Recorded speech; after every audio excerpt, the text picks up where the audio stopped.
You're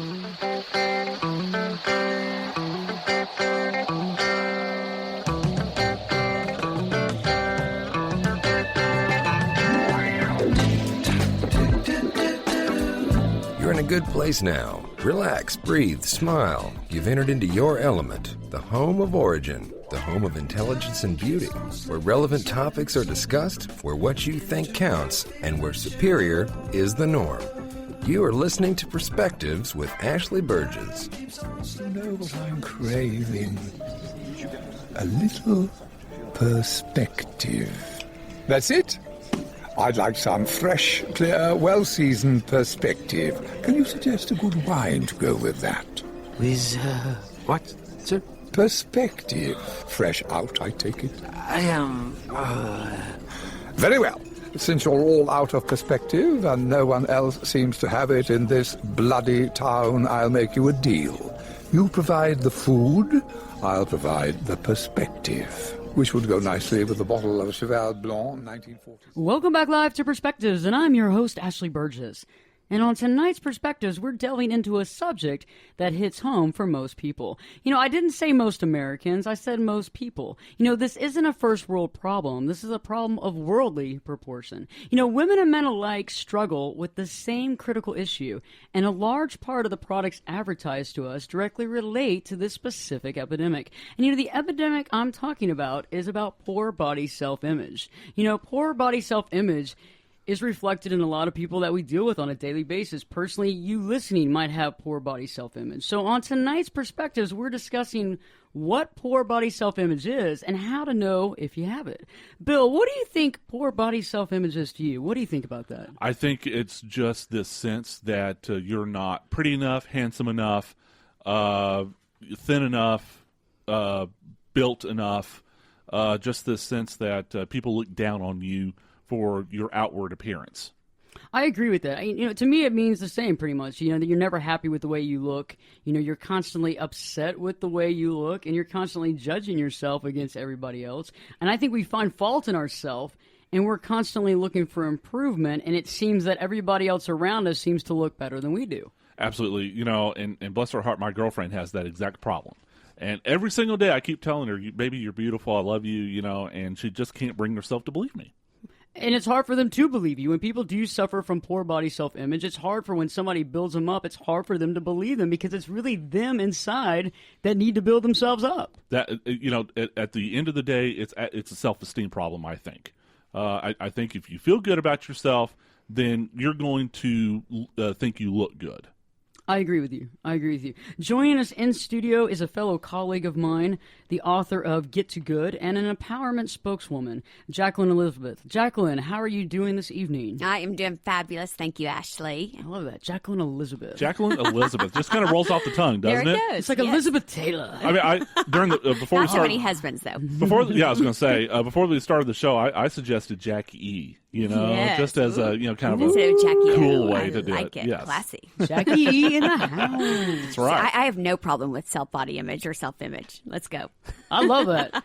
She's raring. Let's go. See, that's awesome. So what do you think comes to mind, Jackie, when you're thinking about poor body self-image? I think it's back to what Bill said. Not enough, unworthy, not enough, comparing yourself to others. It's not enough to even hear that you're beautiful, like you tell your girlfriend, Bill. It's that, what's her internal voice saying? What's your internal voice saying as the audience? Does it say you're enough or everything that you're not? And it is an epidemic. See, I agree with that. It's an epidemic, and I think we're all a lot of people are dealing with it. Many people are dealing with it. I think the first thing that is a real telltale sign if somebody is suffering from poor body self-image is the way that they accept or not accept compliments.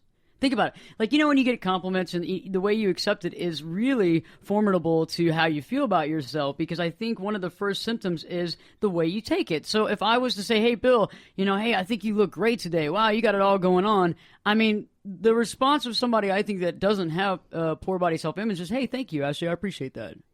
But a lot of times, what do? We turn around and compliment the other person. Like right after someone gives us a compliment, we automatically turn around and go, "Oh, well, I like the way your shoes look," or "Oh, you look beautiful," or "You're amazing looking too." Like you have this need to reciprocate. Right. Yeah. Right. Or we downplay it. And, no, not me. No, oh, these shoes, that handbag, no. Yeah, not. in order to get the attention away. Right, because it's too much. Yeah. Yeah, exactly. Or you say, "Oh, well, you didn't have to say that."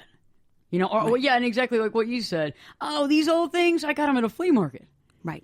And I think that a lot of times people don't realize that the only way to really accept a compliment is by saying thank you. But really even more so is that when somebody gives you a compliment, when you devalue that compliment that somebody gives you, guess what? You devalue the person that gave you the compliment.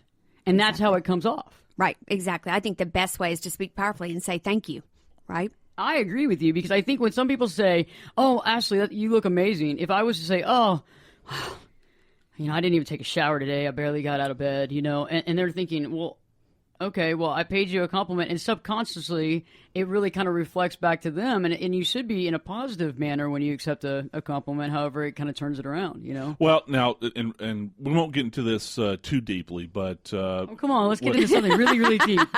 Really Let's deep. discuss some deep thoughts right now. Deep thoughts. What By if you Bill Barnett. By Bill Barnett. We've changed it now.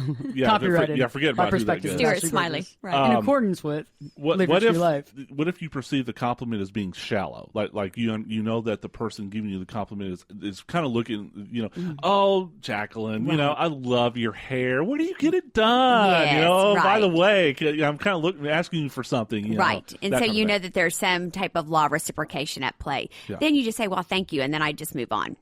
Right. See, she ends I'd it. be so quick. I'd end that thanks. conversation immediately and move on. But you're absolutely right. And if there's superficial compliments, either way, own it. That's what I say. Just take the compliment and continue on. I think there's a fine line behind self-deprecation and humility. We all want to have a little bit of humility where we go, wow, well, thank you. But self-deprecation is absolutely not where we want to be. And that would be the poor self-body image. I agree with that. Because sometimes you sit there and you put yourself down, maybe either to fit in, or you put yourself down because a lot of times we feel. I think most people out there listening at one point or another, or even every day of their life, walk into work and try to downplay themselves. Mm-hmm. They try to fit in, and the only way they fit in is by downplaying themselves. You know why I think at least part of the reason is, you heard the old saying, "The squeaky wheel gets the grease." I think people who put themselves out there are targets. Yep. Think of how, catty we get in social situations, like especially at work or something like that.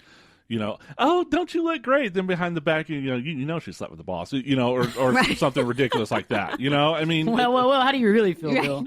Well, because I worked in a environment like that once upon a time, Right. and it's like, my goodness, I was almost afraid to go in the break room. Exactly, of what might be said. One of my favorite quotes, it's from A Course in Miracle, but I think it highlights everything. It says, there's nothing enlightened about shrinking so that others won't feel uncomfortable around you.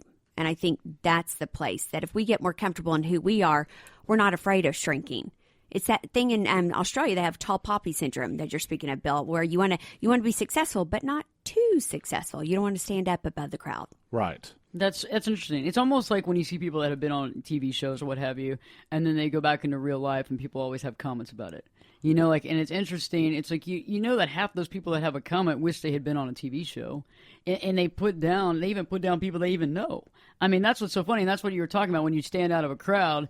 But I think at that situation, you have to realize that there's a situation about judgment. How much are you going to allow someone else to judge you? How much judgment are you going to accept? And how much of their comments are you going to allow to get to you? Right. And do you have to take them personally? No. That's true. Right? Some people inherently take everything that's said to them personally.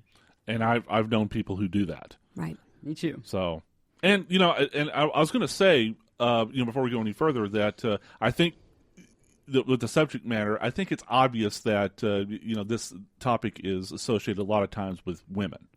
Yes. But I do think that maybe not to the extent, but I do think men have that issue from the opposite end of the spectrum. Absolutely. I know that I don't think I have a poor self-image, but I do think I have a realistic self-image. I mean, and I think with men, the ideal is Arnold Schwarzenegger, right? Well, what about height? Okay, so the whole concept of tall, dark, and handsome. Yeah, right. and short guys. You've heard the Napoleon syndrome. Exactly. Shorter guys that tend to be Well, pretty you're aggressive. Okay, but Well, yeah. I'm 6'3", Yeah. but I'm also carrying a spare tire. Okay. Okay, yeah. And We got the Midas touch here, but it's all good. But No, but Bill, but you're honest. But okay, but what was the line of that? What was that? Was that self-deprecation, or was that humility? I do tend Okay, to let's use. it's a quandary here. I do tend to use self-deprecating humor. Right. Because I think it's funny. I legitimately think it's funny. But sometimes I wonder if it's just not my subconscious, just saying, I'm not really all that. Or you're trying to make other people feel more comfortable. Maybe. Or I would say you're letting yourself off the hook. So while one of my least favorite words is should, while you probably, Bill, should go take care of that spare tire, you're not going to. So instead of, at least at this point, maybe when we're done today, you might. I was going to say, I'm trying. Okay, believe me, I'm yeah, trying. but we'll lose that. That's another topic. We'll lose the word trying. But instead, so then you're just saying, hey, I know. I'll go ahead and mind read. I'll go ahead and say about the pink elephant in the room. I know I got the spare tire. Let's all laugh about it. Okay, now let's get on with it. And then, exhale, I'm off the hook. Okay. Instead of, right? Right. Not just speaking what's powerfully, or I'm committed to, or don't say a word of it at all. Wow, Bill. You're kind of on the hot seat right now. I was going to say, yeah. You didn't know we were going to get some back right coaching. here, just like, sunbathing over here. It's who I am. It's what I do. I apologize. I'm just playing. I don't apologize for it. No, she doesn't apologize. Never do I apologize. See, this is awesome because I think a lot of people out there listening tonight know that you have or know somebody that does have poor body self-image, and it does actually reflect in everything you do. And we're going to talk more about the symptoms of poor body self-image, the ways that you know that you actually have this in your life. And, we'll give you some tips on curbing that. So stay tuned because Perspectives with your host, me, Ashley Berges. We'll be back in 2 shakes. Turn it up and jump in the deep end on Perspectives with Ashley Berges. The water's warm and there's a swim-up bar. Glass of perspective, anyone? Now, here's Ashley. Welcome back live to Perspectives, and I'm your host, Ashley Berges. And on tonight's Perspectives, we're actually discussing poor body self-image and how to know if you have it. Right before the break, we were also thinking and spinning our thoughts on how we accept compliments.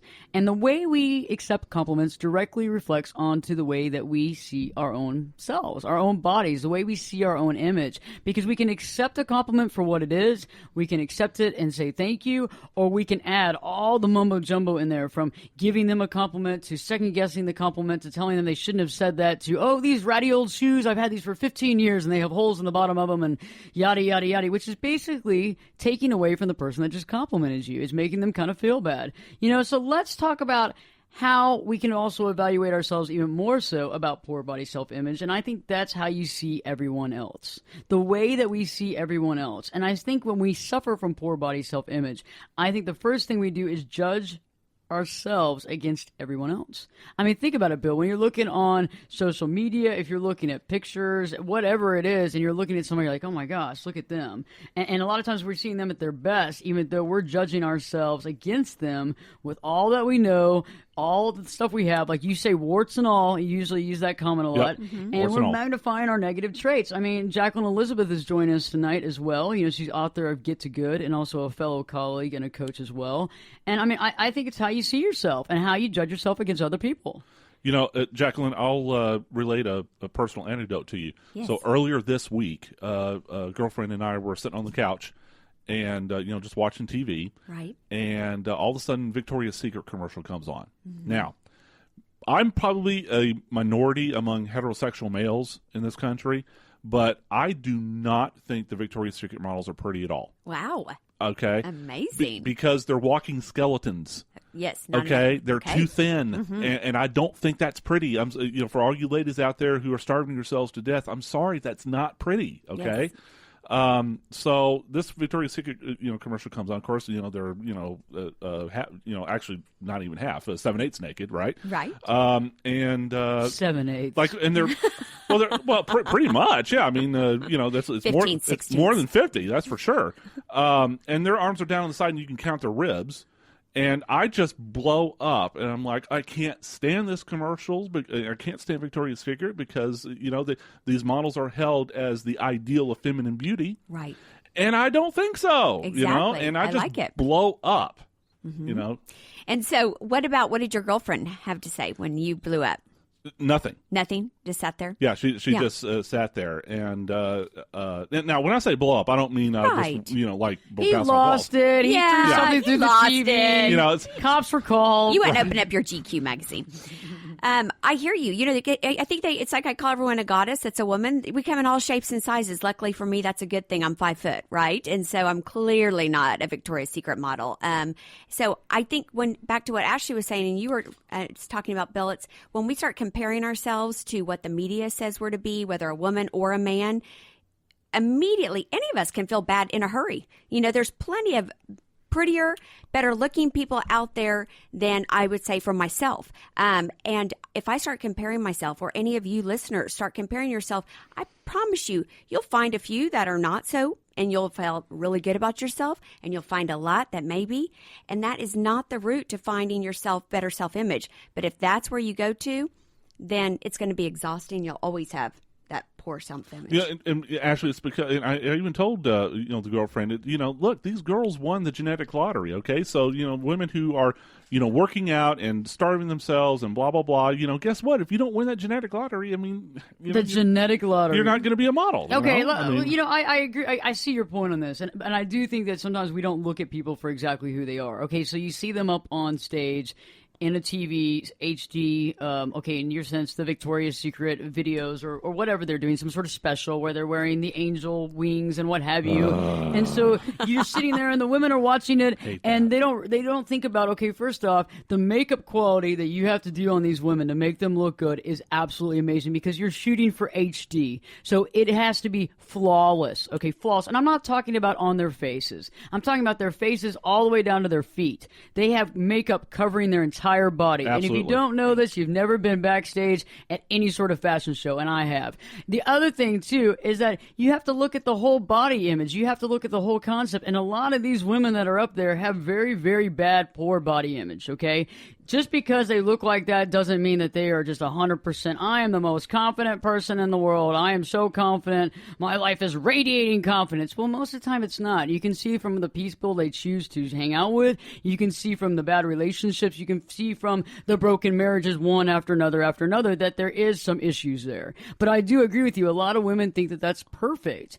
And perfection is not a possibility. And I hate to break that to everybody listening tonight because I know that I just broke some people's bubbles big time right now. I know that maybe some people had some accidents on the road. I'm sorry about that. I'm really not going to cover it with my insurance, but I hope you keep listening. I hope you'll listen from now on anyway. But think about it. It's about that. I mean, you have to really think about what life's about. Well, and even take it off the Victoria's Secret models, like you were saying, Ashley. Social media alone. What about your friends on Facebook? Your friends, you're just looking at friends that you know from high school, grade school, college, your work. Everything that's posted on there, no one's posting bad news. No one's posting, look at me, I look so bad today. Let me post that for it to never come down. It's all the great shots. I did see one of those yesterday. Oh, you though. did? My friend actually, she oh gosh, she was funny. She had some tracks put in her hair and it was all messed up. And she woke up and she goes, I look like a tomato. And she posted this picture and I laughed so hard because I've never seen anybody do that. That is so great. Yeah, right. I don't know, is it self-deprecating? What is that? But right. She might have just been being playful. Who knows? She was having fun. But you're right about that. Well, think about men. So we talked about how most men don't have the same type of deal. But think about balding. Think about a man with hair versus a balding man. Think about how a man, when he walks into a meeting, how he sees a man with thick hair and how he compares himself to that man. Right. I mean, that's a big thing. Whether you're a short or tall man, whether you have hair or you don't, I think those are the two things that men compare all the time. Because different from women, they can't wear makeup. They can't try to hide flaws. It's out there. Right. And so they make up for it with, if they have poor self-body image, then they make up with fast cars, big money, right, and going and putting in their career. I was about to say, Jacqueline, isn't it peculiar how the fatter the wallet goes, the more handsome the guy gets, exactly. right? You know? Right. Same for women. Same for women. Yes, we know that too. Absolutely. I think men or women, either way, we all have it. We all have that. It's that constant questioning that's going on internally that says, why can't I be like that? When was my time? Why didn't I win the lottery, right? The genetic lottery. What's wrong with me? All those questions are so poor, and you ask a lousy question, you're always going to get a lousy answer. And guess what? It's going to be about you. And so as we were talking about on break, Bill was sharing, it's a downward spiral, and it's never ending. Yeah, and when is it going to be enough? And it was funny, maybe a couple years back, I remember I was at a restaurant with some friends, and a woman walks in. Oh, I'd say she's probably about 5'8", with heels about 5'10", walks in with long hair to her butt. I mean, all the way to her butt, amazing hair. And I remember she turned around and it was like amazing lashes and everything else. And I'm just like, oh my gosh. And for a second there, I got insecure. I mean, I started getting insecure. This is a few years back, maybe more than 2 years, maybe more like 5. But anyway, I got a little insecure, and I remember leaving going, wow, man, wow. I mean, some people are just so amazing. And I remember about a year later, I was walking by a place, and a friend of mine had just opened an eyelash place where they put your eyelashes in, or they add these fake eyelashes or what have you. Right. And I walked by there, and that girl was in there. And she was getting these eyelashes done, and that's something I could not ever sit still for that, and I just don't think that's a big deal. But we ended up starting to talk, and she was like, "Oh my gosh, when I saw you that day or that night, it was great to talk to you for a little while." She's like, "I have to come here every 2 weeks to get this done, and now I got to go get my hair extensions in, because my hair extensions have come out." And I was thinking, oh, and she goes, "Well, yeah, I do lash extensions and hair extensions." And I was thinking, from the distance that I saw her in that few minutes I was there, all I could see was just glitz and gold and just amazing, flawless person. And not that this makes them flawed, it just makes them human. It does. And I think when you have a poor self-body image, you're telling a lie to yourself. And how exhausting. When you tell one lie, how many more lies does it do you have to tell to keep it alive, right? So that's a facade. It's like you saw that, if you will, the facade of her, and nothing wrong about her. But again, it was a facade. Can you imagine how exhausting it is, the maintenance to keep up a lie and the money?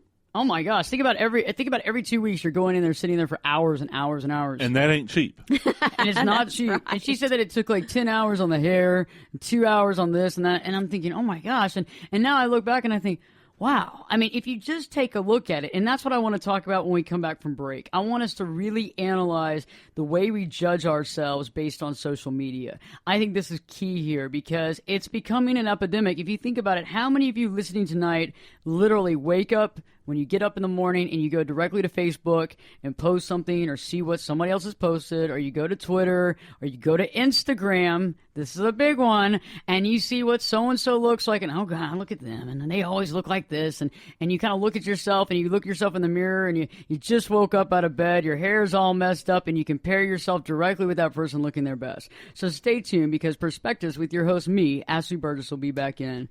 We'll be back in 2 shakes.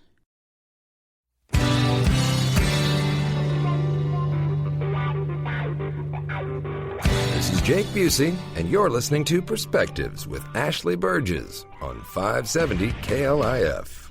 Welcome back live to Perspectives, and I'm your host, Ashley Berges. And on tonight's show, we've been discussing poor body self-image and how to know if you are actually suffering from this condition. Earlier we talked about accepting compliments. We've talked about judgment. We've talked about comparing ourselves to other people. And now I want to talk about kind of the social media image comparison, as well as a daily situation that I know that most of you listening find yourself in. So let's talk really about social media right now, and then let's get into your daily routine, because I know that some of you out there have some crazy routines that might be very similar to others. So social media comparison, think about it. You compare yourself when you look at these pictures. You wake up in the morning, right? You wake up in the morning, and a lot of people have a smartphone, and you go to your phone and you look at Facebook, right? And you see all the trips that people are taking. You see all the money people are spending. Look at all the cars. Look at all the beautiful sights. Oh, look, they're on a cruise. Oh, they rented a boat. Oh, they own a boat. Oh, look at that Ferrari. Oh, that's nice. Oh, look at so-and-so. I mean, they have like the best body. Oh my gosh. Did she buy those boobs? Look how amazing those boobs are. I mean, all these different things that we compare ourselves with, and we've done that before we've even gotten out of bed. I mean, I know that most people listening can actually say that they probably do this on a daily basis. If it's not Facebook, it's Twitter Right. or Instagram or Reddit or Instagram is the biggest one. Yeah. Because those are just straight up pictures where people put up all these pictures. And I've seen people actually manipulate these pictures for an hour before they put it up, and they change the lighting. And, Wow. Oh, you got to retake this shot. Which, and then, by the way, for our listeners, that's a key there. Next time you see a great photograph, one word for you: airbrush. Photoshop. Yeah, I like Photoshop. it. Right. Photoshop. Exactly. Just remember that. Or whatever, kind of photography, thing you have on your phone, which I know most people out there know what I'm talking about. Before you put it on Instagram, you can go and you can edit it. Yeah, and you know what? I don't think we're saying to any of your listeners that there's nothing wrong with looking good. Everyone deserves to look good. Just be sure it's lined up with who you think what looking good is, not what everyone else says looking good. That's where the confusion lies. Maybe, Jacqueline, the best way to put it is feel good first, and then you'll look good. You got it. That's exactly what my book's about. You're so good, Bill. Get to good. Get to good, and then you can look good. Ashley, Wow. that's called a segue. That's called a Ashley. segue, and you did well. See? Nice. Okay, good job, Bill. Good Which, job. by the way, thank you for the compliment. Well, and it's my pleasure, Bill. Oh, I think another thing that people also suffer from with the poor body self-image is youth. Oh, sure. I think youth is one of the biggest deals. And I think that a lot of people listening tonight know what I'm talking about. When you look around your eyes and you see what might be the beginning of crow's feet, could be the middle of crow's feet, you see lines, you see wrinkles in all the wrong places. And you look at people and you see them and they look perfect. And they might even, you don't have an idea of their age, but you know that you've probably been working at the same company for about the same amount of time. And you kind of look at that, and that can be hard because as we age, poor body self-image can get even worse. Because a lot of times it didn't start just overnight. It's been throughout your life. I mean, this could have started with your parents. This could have started with just yourself. This could have started with taunting on the school grounds. Any of this could have started this. And so when you go through that process, especially the aging process and feeling like I'm getting old, what am I going to do? That can be a painful situation to find yourself. How many times have you heard this, Ashley? The big 3-0, I turned the big 3-0, or the big 4-0, it's like, my gosh, I'm about to die, and there's this 50 is the new 20, by the way. Yeah. 50 is the new 20. We'll take it. Well, or denying your age. I was just about to say the whole midlife crisis thing. Exactly. All of a sudden you find out that you're not a kid anymore, so you try to act like a kid. Right. Yeah, but I agree with you, and I think that the whole thing comes down to judging ourselves, right? It all comes down to judgment. One of the things that I'm working on this next book that's coming out is about judgment. It's all about how you break it down from any sort of disease perspective. If it's major depression, whether it's a anxiety, whatever it is, there's a lot of options here. It all normally goes back to judgment if you think about it, because the way we judge ourselves is the way we see the world, the way we judge other people, because it's all about our perception. It's all within the mind of how we see things. Just like I say over and over again, if you see the world as a happy place, this place is going to be really happy. If you see it as a negative, violent place, all you're going to see is the negative violence. And the sad thing is that some of that's not even going to be negative violence, but the way you interpret it in your mind will always be negative and will always be violent. Right. So it doesn't matter, even if by the standard of back to Bill's Victoria's Secret model, if you had that body image, or the men, you have a GQ body, if your interpretation or your perspective is something completely different, it doesn't matter. I think one of my favorite, not that I'm quoting all day today, but just resonates for me. Anaïs Nin, one of the famous authors of the 1920s, said this, and it's what you're saying, Ashley, that we do not see the world as it is. We see the world as we are. Exactly. And that's true. It's a lot of times what words come out of your mouth are direct correlations to how you see yourself. Absolutely. And it makes the world. And for everybody that's listening tonight, to judge is to be normal. To judge is a human condition, but to get past that and to find confidence in yourself, because there's always going to be somebody with more money. There's always going to be somebody that looks better. There's always going to be somebody that's younger looking. I mean, you can't sit there, because if you try to run the race and you try to beat out all these people, it's impossible. You're running a race that you're never going to win. So eventually, at some point in time, you have to become happy with who you are and see that as beauty, see that as rich. And I think that sometimes we miss the boat on that. Or if it is a competition, right? In any competition, there's only one winner. So what's that make the rest of the world? Losers? Is that who really we want to play with? Right? It's Losers. Losers. Loser. What do we have for him, Johnny? Well, we have a bag of chips. And a one-way ticket home. It's true. I mean, what do you want? Do you want to be that, or do you want to be you? Because we all don't have to be the same thing. We all don't have to fit into that one peg. So let's talk about this, because I think this is important. We were talking about this I was about to say offset, but we were talking about this on break. And let's talk about a daily routine. And I think a lot of people deal with this on a daily basis. So we wake up. So we talked about this, Jacqueline. You wake up, and like you were saying, like kind of the voyeurism. You're looking at Instagram. You're looking at Facebook. You're looking at all these different things. You might be watching the news. You might be watching a talk show as you get ready for work. And you're making these judgments on the women in the talk show, if you're a woman, or the men. Vice versa. And you're judging yourself. Now think about this. You wake up, now you're eating, now you're heading to work, right? So you're at work and you're judging yourself against the people at work. You're judging yourself against other people, maybe your same age, maybe they're smarter than you. You think they're smarter than you. Maybe they seem to be faster than you, and you're looking at that situation. Maybe they have more friends than you do at work. Maybe you wonder, what is it about their personality? Why are they just seem to be, everybody just loves them. Everybody just goes over there and talks to them all the time. Nobody comes to my office. Nobody cares about me. I even have a bowl of candy that nobody will come in here and eat, and I don't even know. I mean, I'm over here just trying to hawk the candy out there, trying to get people to come in. I mean, you got a bottle of vodka here, and I'll come by. See, that's what I'm saying. But you don't know what's going on, and then you leave there, and you might have an after work event, right? Maybe you have to smooth some sort of client. Maybe there's some sort of a board meeting, what have you have to attend, or maybe you're supposed to do dinner with your friends or whoever, coworkers. And guess what? You judge yourself in that situation too. You might not even stop judging yourself against the people at the table. You're probably judging yourself against the waitress, the waiter, or the people at the other tables, or how much smarter they are. Or they pulled up in that car. Wow, that's a nice car. Wow, I wish I could have that. Look at me and my Nissan. Oh, God, And then you get home, and you get all the way home, you're thinking about the stupid stuff you said. You're like, I can't believe I opened my mouth and said that.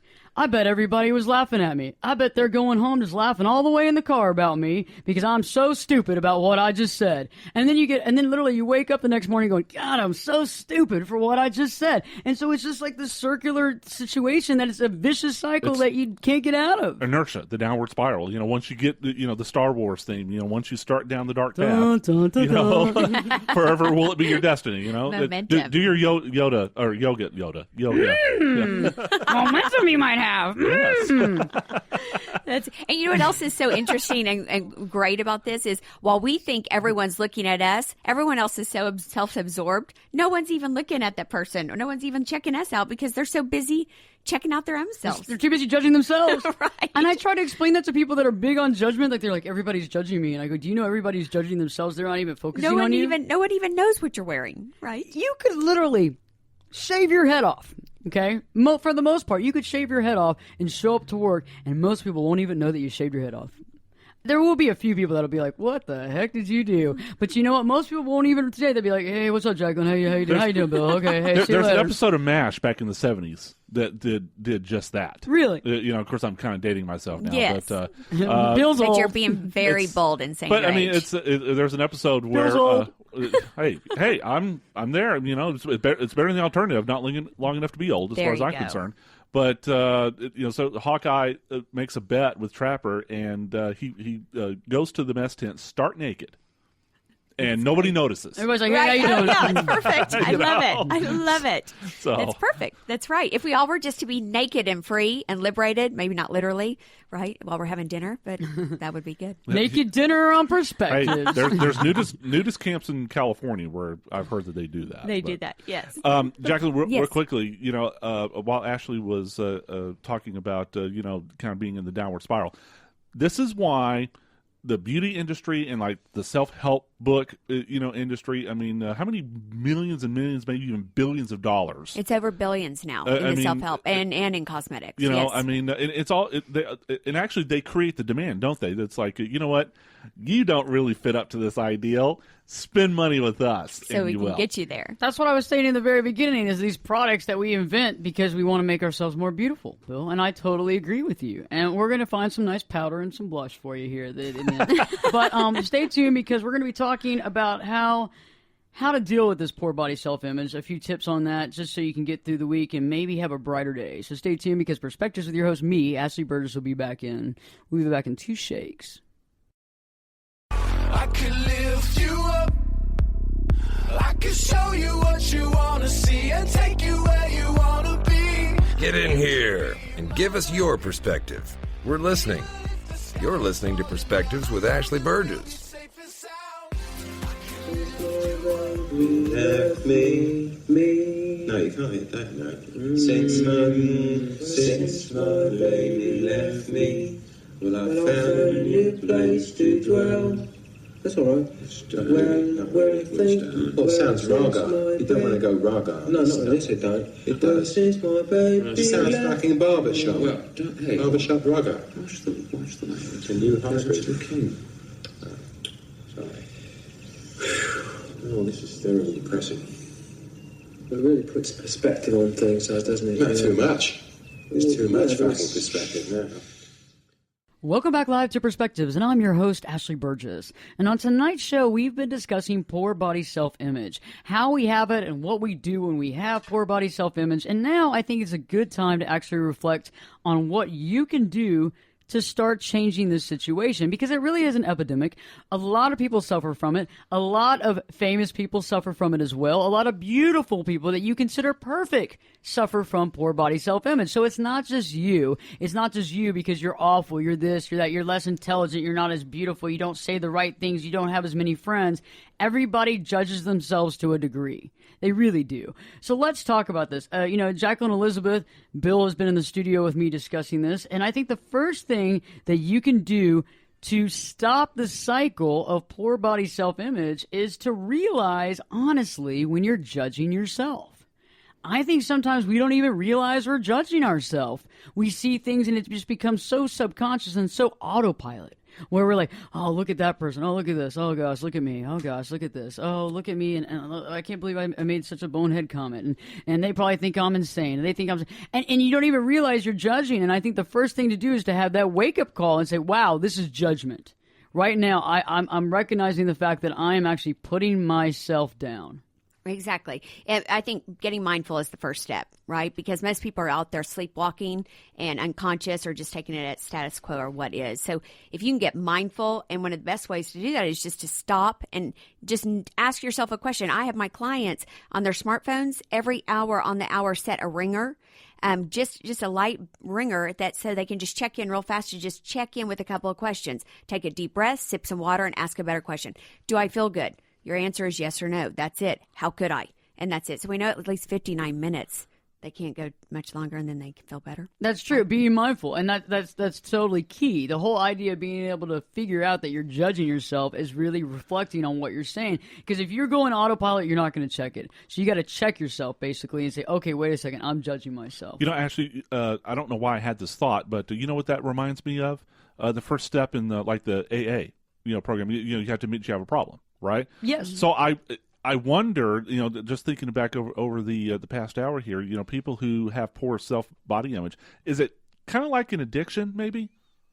Well, it's a place of comfort. So anything that brings you comfort and certainty is the same thing as an addiction. We know it's not smart. Everybody listening tonight knows it's not a smart move to have poor self-body image. We know logically, come on. We know even if you looked at yourself, you'd say, yes, I'm this size. I get it.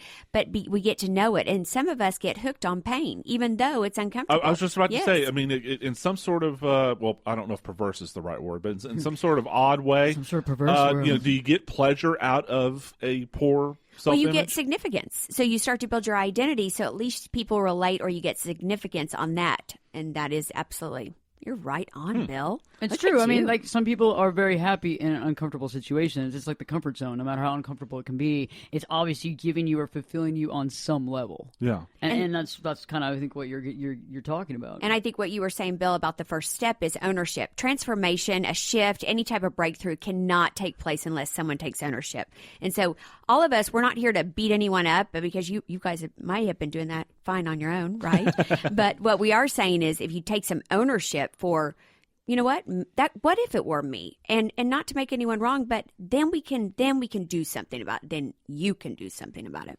That's true, and I think sometimes there are things that we want to better, and we're not saying that you shouldn't try to better yourself in certain situations. There are things, whether it's you want to be more educated, maybe reading more, doing things like that. If you want to make more money, maybe working more. There's all kinds of different options, but I think there's certain things that when we try to go for perfection cannot be had. And I think another way that you can actually kind of slow down this judgment on yourself is to realize when you're judging others. Okay, so it's not just about you judging yourself and saying, oh, I wish I was this, I wish I was this, I'm not good enough, I'm not this, I'm not that. No, actually, a lot of times in these situations, we also judge other people too, and that's almost like a direct boomerang back to us. I mean, because when you're negatively judging other people around you, that's not good. That's not creating good, lasting, healthy, relationships, as well as it's kind of stuck in your body. And so you're creating this negativity that's furthering your negativity. Well, to me, it's if you're judging someone else, it's because you want to feel superior to them. Right. If you want to feel superior to someone, doesn't that mean that you start off feeling inferior? Exactly. Your come from. What's your come from? Is your come from lack or from abundance? All that you're not or all that you are? And we go about it many different ways to feel better. And like you said, Bill, we might want to one-up somebody just because we feel better. There's nothing glamorous about being the big fish in the small pond. Nothing. You may as well just be that big whale shark in the big ocean with a lot of other great whale sharks. Now that's where the fun begins. That's interesting. That's almost like the concept of helping other people. So you're doing well and you're helping other people to do well as well. Absolutely. Instead of killing everybody in your way and being the one person on top going, I'm on top, I'm here, I'm on top. And, Jacqueline, I mean, we met, but, or just met just before the show, but. Oh, no, Bill, we've met before. In another life. Let's not lie, Bill. Let's not lie. But, I've said to the listeners on the show, I am a Christian. Yes. And actually, it just occurred to me, Jesus himself actually preached about this very concept when he was warning people about, beware of the people who are in the front of the pew, who are first to the wall to pray. Just whenever that in Catholic Mass on Sunday. I mean, and we're not endorsing any sort of religion on this show. No, but I mean, I do tend to think of things through a Christian, prism, and what you just the light bulb just went on. So basically, you're saying the people that look all put together and everything just don't buy into all that. No, because it's the facade, the wall. The first in the first pew, the first one there. Yeah. Always there early.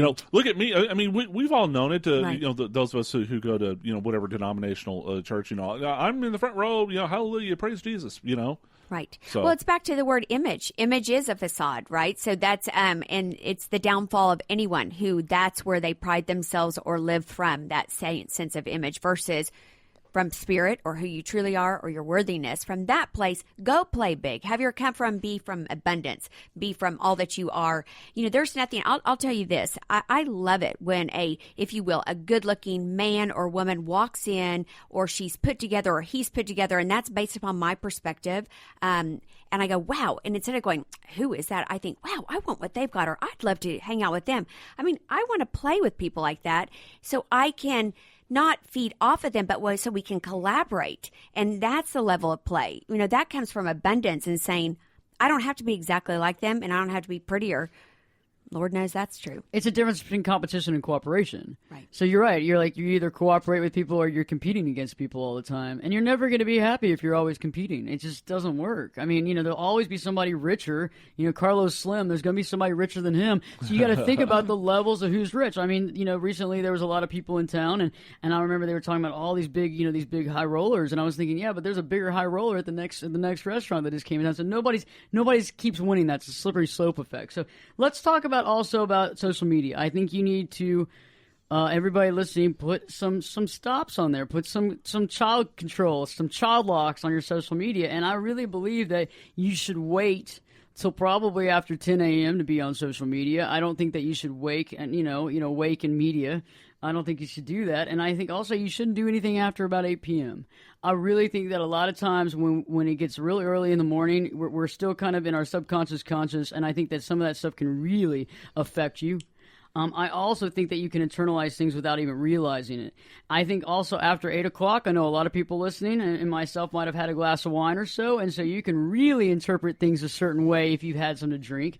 Not to mention some of the comments you probably shouldn't post. Exactly. You know, and I think that really honestly sometimes we forget that this is a computer thing. This is not a human thing. This is what we show. It's like a bulletin board of the best things we can show, and we put it out there. And remember, probably a decade ago, it was no drunk dialing. This would be that kind of thing, but it's always with you. It's always going to be in cyberspace. So drunk dialing in cyberspace. Reserve power. Those would be the 2 words. Reserve power. I agree with you, and I think that's the key. And I think it's also just about making your life happier.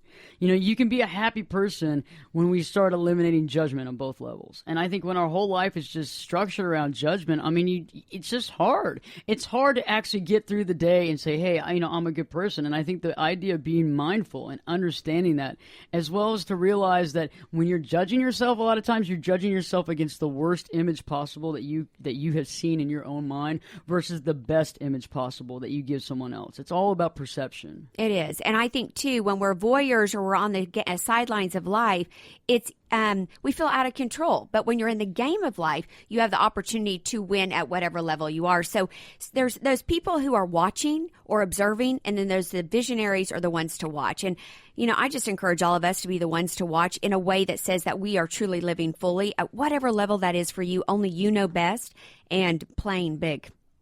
I like that. And by the way, for everybody that's listening tonight, I probably should have said something in the very beginning. We are doing a new structure now. We are actually Facebooking and tweeting during the show live, during our live shows. So if you have any questions for myself, Bill, or Jacqueline, you can ask us. We'll be, we're doing our live feed as we're speaking right now. Absolutely. And so if you want to ask Jacqueline a question about her new book, Get to Good, if you want to ask her a question about empowerment, you definitely can do that at this point now. Just think about it. So on Twitter, it's Ashley Berges, ASHLEY BERGES, Facebook the same, and Perspectives with Ashley Berges we'll be having. We're having our online chats right now, and we're going to always have these during every show live because we want to get y'all's involvement, because we understand that the phone lines seem to always be full, and it's hard to get calls in just because, I talk a lot. So anyway, so stay tuned. No kidding. Yeah. I know. Me? Little old me? Yeah, little old you. It was a great show, Jacqueline. Thanks for coming into the studios my pleasure. tonight. Loved being here. Thank you for having me. You're awesome. She's awesome. Wonderful to have such a wonderful colleague. Absolutely. Bill, you're amazing. Thank you very much. I appreciate you. Rockstar level. Rockstar Bill. Woo, woo. We got some and other so folks are in the you, Miss studio, Ashley. too. Oh, well, thank you. See, if anybody didn't hear that, she also said I was wonderful, too. Yes. Anyway, hey, we love everybody for listening. We're looking forward to next week. We got a good show for you, so stay tuned, because Perspectives with your host, me, Ashley Berges. We'll be back in 3 shakes.